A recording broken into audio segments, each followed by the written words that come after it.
Thales continue d'augmenter son carnet de commandes. Aujourd'hui, je vous propose d'analyser 7 actifs. Pour ce faire, nous allons tout d'abord balayer le rapport financier.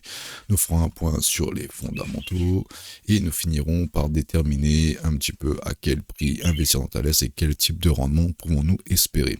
Si tu apprécies ce que je fais, surtout abonne-toi parce qu'il y a beaucoup de gens qui suivent mes vidéos et qui ne le font pas. Donc abonne-toi, ça donne de la force à la chaîne. Surtout, n'hésite pas à liker et à partager la vidéo.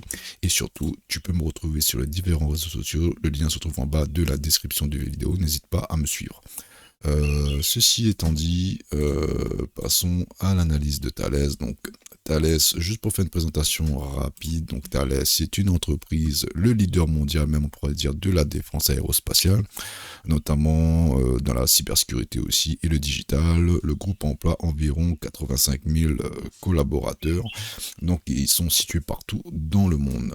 Qu'est-ce qu'on peut dire d'autre sur Thales? Donc Thales est dirigé par Patrice Caine, donc qui est le président directeur général de Thales depuis 2014, donc ça c'est très positif. Donc ça fait 22 ans qu'il est à la tête du groupe Thales, donc là il a un cap clair et ça se voit graphiquement d'ailleurs parce qu'on voit que l'action ne fait que augmenter. De plus, ce dirigeant a occupé pas mal de postes de défense dans des entreprises un peu plus mineures, entre guillemets, notamment aux États-Unis, qui offre à cette personne une grosse expérience et qui permet de maintenir un cap décisif pour Thales pour la suite. Maintenant, passons au rapport financier. Alors, qu'est-ce que je peux dire rapidement sur le rapport financier? Donc, moi, je vais vous relever les 3 faits les plus importants de ce rapport financier.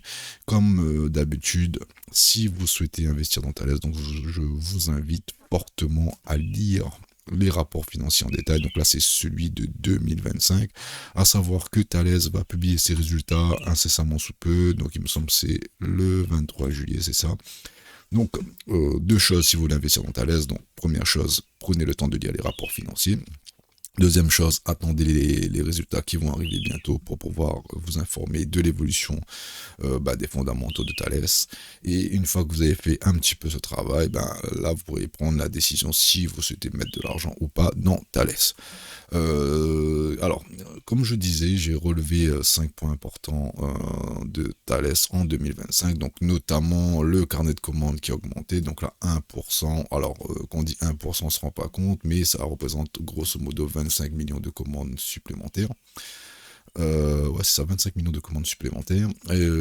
Qu'est-ce qu'on peut dire? Donc, grosse rentabilité. Donc là, la rentabilité a augmenté, notamment, on peut voir ici avec une croissance du cash flow, une croissance de la marge nette. Donc ça, c'est super positif. Donc voilà un petit peu, pour moi, les 3 faits importants. Donc je résume, comme une commande augmente, forte amélioration de la marge et forte augmentation du cash flow. Donc ça, c'est super positif. Ensuite, j'ai pu relever les 3 points les plus importants pour les perspectives d'avenir de Thales. Donc là-dessus, on peut aller sur des choses telles que notamment le carnet de commandes qui augmente. Donc ça, forcément, ça va augmenter le chiffre d'affaires. Des projets aérospatiaux en collaboration avec Airbus, donc ça c'est plutôt positif, et surtout on va dire une augmentation des investissements et une montée en cadence de l'industrie de défense. Pour la petite information pour ceux qui ne le savent pas, en ce moment on a une guerre qui est en train d'être menée en Iran, Israël et États-Unis, donc forcément Thales tire des avantages, donc forcément il y a des commandes qui sont passées à cette entreprise. Donc, ceci étant dit, je vous propose de passer déjà aux fondamentaux. Avant cela, je vais vous montrer un petit tableau qui résume un petit peu les variations de chiffre d'affaires, de cash flow et de dette de Thales. Donc là, si on regarde un petit peu les variations de Thales entre 2025 et 2024, donc là on peut voir que le chiffre d'affaires a augmenté de quasiment 8%. Alors la marge EBIT, j'aime pas trop parler de ça, mais en tout cas ce qui est sûr, on verra juste après que la marge elle a augmenté de manière significative, donc ce qui est noté dans mon petit tableau ici. De plus, se rajoutant à cela, une dette qui diminue, donc ça forcément c'est très positif. Et comme je le disais, sur l'un des faits relevés entre 2024 et 2025, on peut voir que le cash flow a augmenté de manière considérable. Donc là on parle de 128% d'augmentation, ce qui est très très très positif. Ensuite, comme je le disais, le carnet de commandes de Thales est plein et continue à se remplir. Donc là, on peut voir que, par exemple, si on regarde un petit peu le fil d'actualité de Thales ici, donc là, on peut voir que Thales renforce ses relations avec l'armée néerlandaise, notamment. Un contrat au Canada, renforce ses capacités, donc qui dit renforcement de capacité dit contrat pareil à Singapour, gestion du trafic aérien à Singapour, contrat signé avec la marine hellénique. Donc accord avec Google, donc là on peut voir que Thales, donc je vous laisserai balayer tout ça de votre côté, Thales en fait remplit son carnet de commandes et continue de le faire, et ça c'est plutôt positif, parce qu'en fait pour une entreprise privée, quel est le bémol? C'est de ne plus avoir de commandes, c'est de ne plus avoir de chiffre d'affaires qui rentre. Ceci étant dit, donc là, on va aller un peu plus en profondeur dans les fondamentaux de Thales, donc on a vraiment balayé sur une plus longue période, donc là on est quasiment sur 10 ans. Donc là on peut voir que sur 10 ans, Thales, son chiffre d'affaires augmente de manière, donc là il y a un petit creux, je pense que c'est le Covid ici, mais depuis 2021, le chiffre d'affaires de Thales est en perpétuelle augmentation, donc ça c'est très bien. Comme je l'ai dit auparavant, la marge qui augmente, donc ça c'est positif, donc là on va dire qu'on a une marge autour des 8%, si on arrondit un petit peu, donc là si on calcule rapidement la marge nette de Thales, donc là on va prendre le chiffre d'affaires que j'avais d'ores et déjà ici, on va faire pas 8%, et ça va nous donner 1,77 milliards de marge nette, ce qui est plutôt positif. Alors la marge, il faut toujours la mettre en face de la dette, ce soit significatif. Donc là, on peut voir qu'on a une marge nette de 1,77 milliard et que au niveau de la dette, on est à 1,6 à 1,64 milliards de dette. Donc là, on peut voir que la dette générée en une année permet de recouvrir totalement la dette. Donc ça, c'est plus que positif. Alors le truc qui aurait été plus positif, c'est qu'ils ont pas de dette, mais là, pour le coup, une marge qui couvre la dette, c'est impeccable. Et en plus, si on rajoute à cela le cash flow, donc là on a dit que le cash flow était en augmentation de plus de 128%, donc là on peut le voir là sur cette courbe.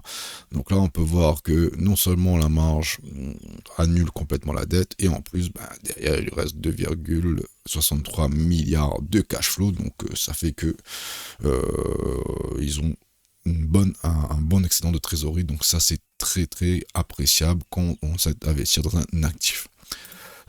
Qu'est-ce qu'on peut rajouter? Rien d'autre. Donc là, on peut voir que les fondamentaux de Thales sont plutôt corrects, et aussi on peut ajouter que l'industrie de la guerre, c'est toujours plus ou moins bien porté dans le monde, malheureusement. Du coup, on va essayer de répondre à la question: à quel prix pouvons-nous commencer à investir dans Thales et quel type de rendement pouvons-nous espérer? Bon, pour ce faire, nous allons regarder le price earning ratio. Et nous allons essayer de déterminer un petit peu à quel prix Thales serait abordable. Donc là, on peut voir que en ce moment, Thales est aux alentours des 28 fois les bénéfices. Donc là, pour moi, il est, si on regarde par rapport à la moyenne sur quasiment 20 ans, donc là, on voit que Thales est légèrement survendu parce qu'on a un PER moyen aux alentours des 25. Donc là, en ce moment, Thales est survendu pour moi. Légèrement, mais on voit que Thales peut monter jusqu'à les 53 fois les bénéfices, donc là c'est vraiment quand le truc est chaud et qu'il faut absolument le vendre.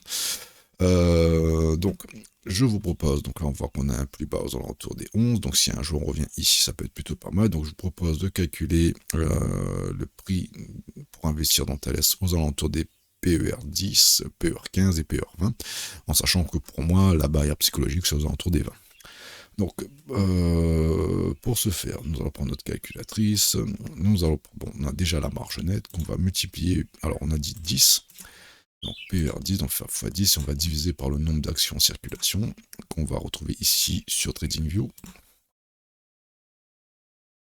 Donc, le nombre d'actions en circulation, bon déjà, petite analyse graphique, on peut voir que le nombre d'actions en circulation ne cesse de décroître, et ça c'est très positif parce que tout simplement, Le fait qu'un actif soit rare, ben, ça fait augmenter sa valeur. Donc là, le fait qu'on fasse descendre gentiment le nombre d'actions en circulation. Après, il faudrait regarder en détail le mécanisme qui fait que le nombre d'actions en circulation diminue.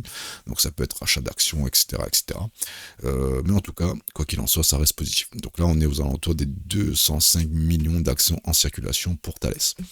Donc on va diviser ça par 205 millions ici, et ça nous donne un prix pour un PE10 aux alentours des 86. Donc on va mettre directement sur le graphique. Alors 86, on va trouver ça. Ouais, donc ça fait un petit moment que l'action n'est pas venue revisiter ses plus bas. Mais c'est pas grave, si, en tout cas ce qui est sûr, c'est que le jour où l'action vient dans ces parages, ça sera une opportunité à ne pas rater. Ici, donc on va refaire le même calcul pour un PER15. Donc on va faire un 77 qui est la marge nette de l'entreprise, fois 15, et on va diviser par le nombre d'actions en circulation ici. Et ça nous fait 129 euros. Hop, ici, 129. Donc là, on voit que 129, c'est un petit peu le prix d'accumulation moyen de Thales, parce que là, on peut voir qu'il y a eu pas mal de consolidation avant de partir sur cette jambe. Donc là, ici, on va mettre ça d'une autre couleur, et ça, c'est le price earning ratio 15. Ici. Et pour finir, on va calculer ça à 20, qui est pour moi un peu le seuil mental, parce que 20 fois les bénéfices, c'est déjà pas mal. Hein. Donc au-delà, pour moi, c'est tout simplement un peu exorbitant. Donc 1,77 fois 20, divisé par le nombre d'actions en circulation, qui est de 205 ici, 172 euros. 172 euros, allez, on va ici, voilà. Donc là, pour le coup, 172 euros, à un moment donné, je pense qu'on viendra retravailler ici. On voit que cela, c'était un breaker qui a initié ce mouvement-ci. Donc là, c'est 20. Donc voilà, donc pour moi, là, j'ai déterminé de manière fondamentale ici à quel prix il serait intéressant pour moi d'investir dans Thales. Donc là, pour moi, clairement, la SI, c'est un peu trop cher, entre guillemets. Est-ce que le marché va nous donner ces opportunités? On ne le sait pas, mais en tout cas, en ayant fait cette analyse, de 1, on ne rentre pas tête baissée sur une action. De 2, bah, là, on a clairement des objectifs en sachant que voilà, à PE20, si on veut investir dans Thales, bon, on va commencer à mettre un peu de sous ici. Si ça continue à descendre, on va remettre un peu de sous ici. Et si vraiment on tape les 10, bah là, entre guillemets, all-in. Donc voilà, donc là j'ai déterminé un petit peu mes prix d'entrée sur Thales. Maintenant, si on regarde un petit peu alors les outils pour savoir si Thales est survendu ou pas, donc là on peut voir que ici, hein, concrètement, on peut voir que Thales est complètement survendu en ce moment. Et, aux alentours des 20% au-dessus du prix, on va dire, de l'entreprise. Donc là, le prix d'entrée serait aux alentours des 182, 164, pardon. Donc, pour moi, ça rejoint un petit peu ici le PE20 qui est pour moi une première zone d'entrée et qui est le prix le plus juste, si on peut dire ça ainsi, de Thales. Maintenant, si on regarde un petit peu de manière graphique, donc là, moi déjà, ce que je vois, c'est que dans un premier temps, il y a un gap ici. Un gap que le marché tôt ou tard viendra combler. Donc il y a eu un petit pic dedans, pardon. Et donc là, ici, et sauf que, bah, en fait, il reste encore jusqu'au 192 pour moi à combler. Donc à un moment donné, je pense que le marché viendra combler ce gap. Donc là, pour moi, ici, il faudra à minima, si on investit, attendre ce comblement de gap. Et à la suite, on verra comment le prix réagit. Si on regarde rapidement en termes de volume, pour savoir où se sont positionnés les investisseurs, des gros poissons. Donc, si on trace ça ici, on peut voir que voilà, donc aux alentours des PE10, il y en a beaucoup qui se sont positionnés. Aussi aux alentours des PE15, Alors, il y a une phase de consolidation, il y en a beaucoup qui se sont positionnés, donc là vraiment le prix d'entrée c'était là et là. Maintenant le prix est déjà parti, maintenant il faudra attendre un retracement.